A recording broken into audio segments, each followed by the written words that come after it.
got to talk about country music. And by country music, I mean music from other countries.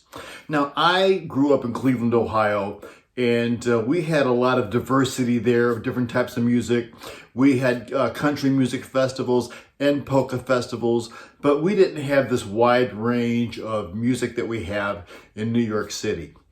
So I moved to New York City in the late 90s, and I get a job at a sound company, lighting and sound company, that I will lovingly refer to as Helen Keller Sound and Lighting. And I mean that because we had deaf sound people and blind lighting people. Seemed very appropriate, and nobody seemed to have a vision of what was going on. So it's really the best way to label them. And growing up in Cleveland and working at sound companies there, it was the standard that the technician, audio tech, drove the truck. I mean, because, hey, why not? You're going anyway, so why should you not drive the truck? And that's really how it was. And I drove trucks, 48 states and 3 provinces of Canada, dragging around audio gear. But when I moved to New York City, my one stipulation is I am no longer driving the truck. I do not want to drive the truck, be part of the truck, tell me all about where the gig is, and I'll just meet it there. It's just that I'd gotten to a point where I don't want to be involved with physically operating the truck anymore. So I get this gig, and the people at Helen Keller Sound and Lighting say to me, "We got this gig in Queens that we want you to do, and a caveat, we really need you to drive the truck." And I was irritated with it, but I had just moved to New York. I had just gotten this gig, and I didn't want to hold the line too much on. I said, all right, I'll do it. So the gig's on a Saturday, and I get there early Saturday morning, and nobody knows where the truck keys are, and nobody can get this thing together. And then when I ask where nobody knows where nobody knows where this venue is. It was just so irritating and awful. And I get there quite late. And when I say quite late, I mean 40 minutes. And for me, that is late. And that sensation of being late, where I'm following directions. It just sucked. So I finally found the gig, and I meet the other technicians that were working with me that day. And this whole thing about driving the truck and getting lost and being late, I don't know, man. I was just really above and beyond irritated.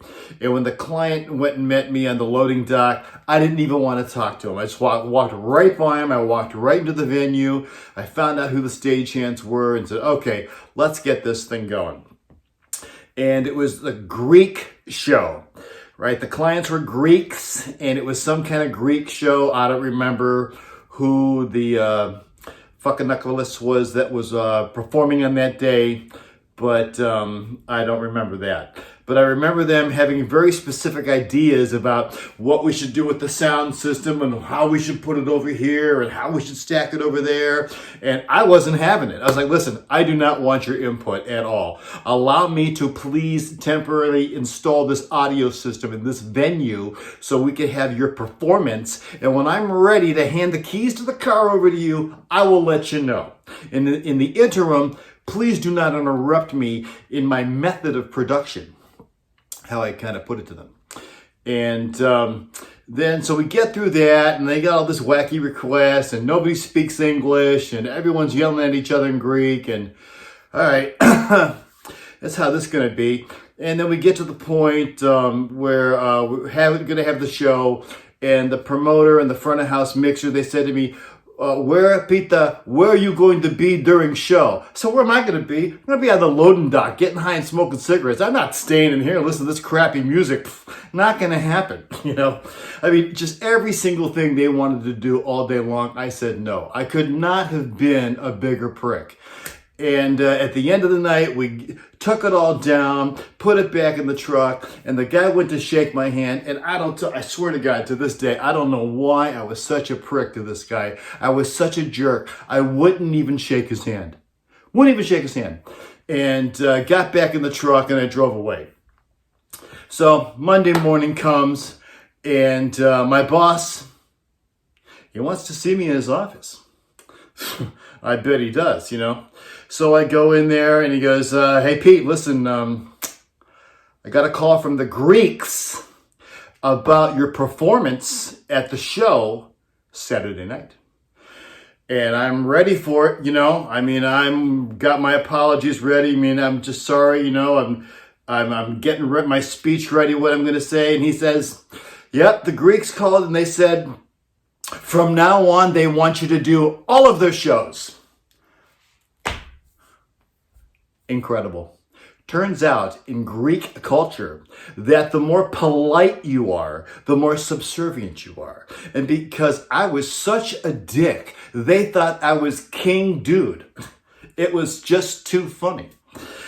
The way they looked at it, man. So subsequently, for the next several years, I did all of their shows, including their North American tours when they would bring a Greek artist over from Greece.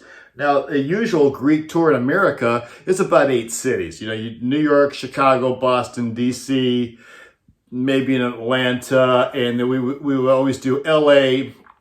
and Toronto and Montreal. That's about the big Greek hubs of North America. After that, it really phases out. So they bring over this Greek pop star who I am told is very popular in Greece, and his name is Notis Sofokanikis, right? And we're going to do the very first night of the tour in New York City at the Hammerstein Ballroom.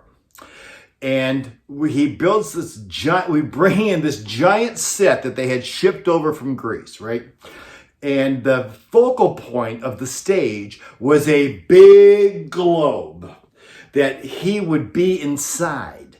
And at the moment of truth, the globe would pop open, he would jump out, and that's the big opening for the show. Well, we had a couple problems. You know, first problem was that this thing was like 14 feet high, and the riser that was built above it was 12 feet high, so there was a math problem there.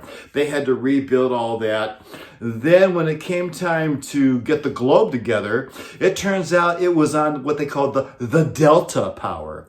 And the delta power, it's not the power that we have in the New York City. We have a different kind of alternating current.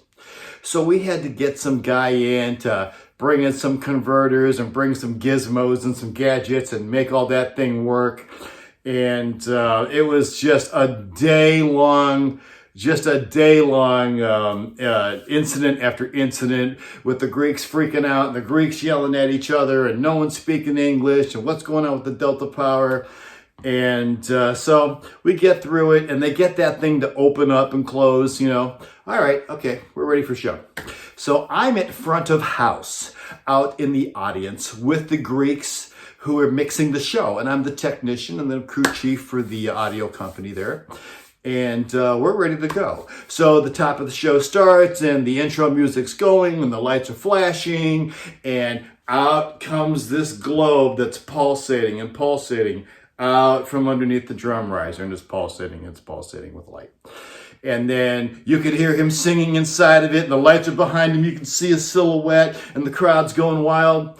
And the band the intro music keep going, and it keeps going, and it keeps going.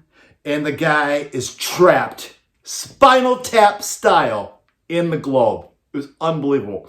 Then you see the stagehands come out. Yeah, everyone tried to get the globe open and get him out. They finally got him out. It was pretty funny. But, you know, it was not the funniest thing on the tour. The funniest thing on the tour, well, for me anyways, was that I was in this process of learning Greek. I was learning quite a bit of Greek. And, you know, turn it up, turn it down, and all the basics that you need to communicate. And, of course, you know how to say this and that. So the one thing that was interesting about Notis Sofokanikis that the other members of his entourage did not realize is that here in America, we have a television show called Seinfeld. And one of the most popular characters of Seinfeld was a character called the Soup Nazi. And Notis Sofokanikis looked exactly like the soup Nazi. So, one of the first things I learned to say on that tour was "Ohi ali no soup yasena," which is "no soup for you." And we would just say it amongst the crew, just amongst us. It was just our little joke. No soup for you, because he looks like the soup Nazi. And the last night of the tour, Notisa Fakanicus personally takes us out for dinner. And we go to a very fancy restaurant.